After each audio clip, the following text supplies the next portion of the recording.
very, very, very precise players. That's what impressed me the most. I wanted to sound like that.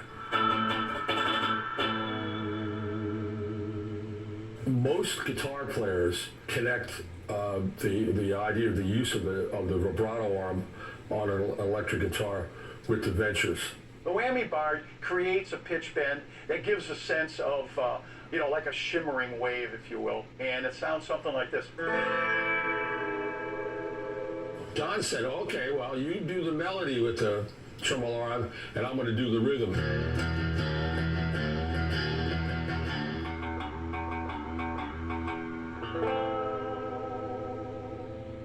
Tremolo is similar to vibrato, but it's not the same thing. And people get this confused all the time.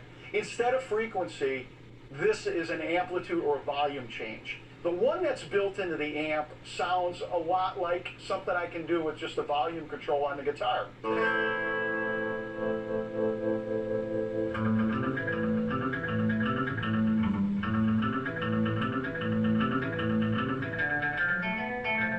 Don and I would have a contest to see who could put the most reverb on our guitars. It was just like little kids. The sound of the Ventures, I think it has a lot to do with the reverb. It sounds like the sea. If you bang the reverb chamber, it sounds like crashing waves. In the case of the Ventures, it was mostly spring reverb. For all you techno geeks out there, the Hammond reverb pad, long spring. So this is what the reverb sounded like back then. This is from the reverb tank.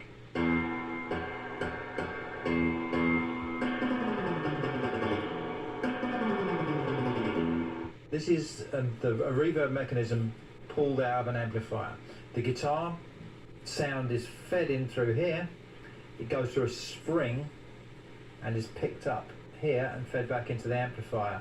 And by the waving of this spring, the vibration, it vibrates, it modifies the sound in an immediately recognizable way.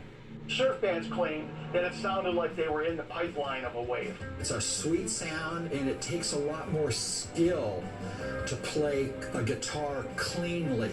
But they call it the drip. I'm a rockabilly guitar player. I incorporated some of that stuff.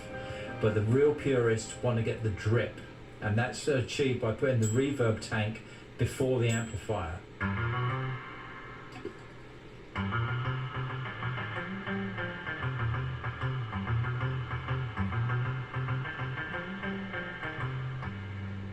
Back in the 60s, effects were generally created with some pretty big boxes.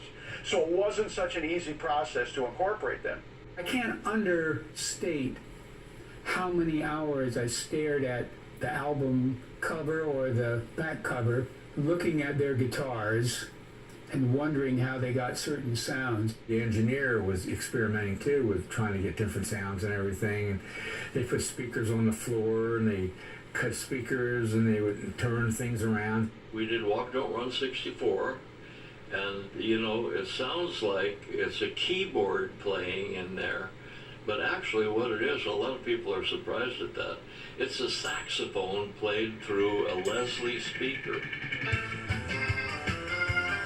If you look at Silver Bells off the Christmas album, there's a vocoder being used for the first time.